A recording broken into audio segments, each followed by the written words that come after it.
থাকেন। যেমন এই জন্য এই মিটিংটার মধ্যে বিভিন্ন মন্ত্রণালয়ের জিনিসগুলিও কিন্তু আলোচনা হয়। তো এখানে মেইন আলোচনার ভিতর থাকবে যে বিএসএফ যে ভারতীয় নাগরিক এবং ভারতীয় দুষ্কারী কর্তৃক সীমান্ত হত্যা ও সীমান্ত নিরস্ত বাংলাদেশি নাগরিকদের উপর গুলি চালান আহত বন্ধ করা। জানেন যে ভারতীয় নাগরিকরা বিএসএফ এবং অন্যান্য যারা যে আমাদের যে সীমান্তে যে হত্যা করছে ওইটা যেভাবে হোক তাদের বন্ধ করতে হবে।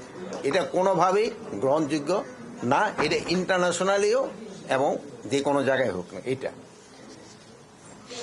অনেক সময় দেখা গেছে যে বিএসএফ কর্তৃক এবং তাদের যে দুষ্কৃতিকারীরা আমাদের বাংলাদেশি নাগরিক ধরে নিয়ে যায় বর্ডার থেকে কৃষিকাজ করার সময়, এটা যেভাবে হোক এটা যেন তারা না করে, এই জন্য তাকে বলা।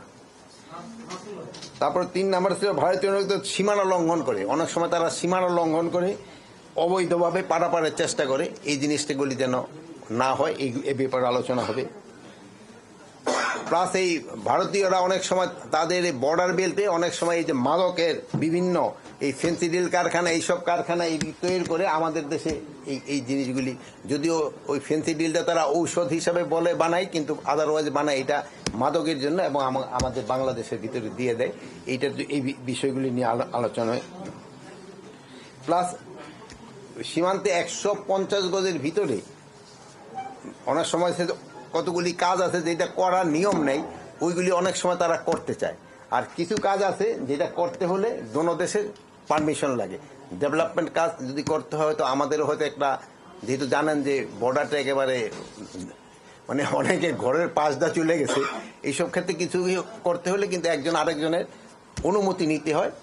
যেমন ধরেন হয়তো আমরা একটা মসজিদ করতে চাই, ওরা হয়তো একটা মন্দির করতে চায়, এগুলি একজন আরেকজনের অনুমতি নিয়ে করতে হয়। এটা যেন অনুমতি নেওয়া করে এই ব্যাপারে আলোচনা হবে। আর হলো আগরতলা দিয়ে জানে যে এই অনেক সময় খুব ওই যে ইন্ডাস্ট্রিয়াল বর্জ্যগুলি আছে বাংলাদেশে চলে আসে, বাংলাদেশের এই খালে এসে পানিগুলি একেবারে নষ্ট করে দেয়।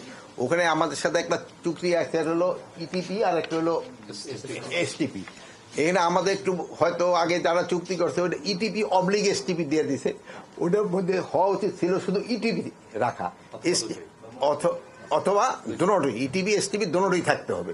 কিন্তু এই জিনিসগুলি হয় নাই, এটার জন্য হয়তো আমাদের একটা চেঞ্জ তাদের সাথে হয়তো আমাদের আলোচনা হবে করার জন্য।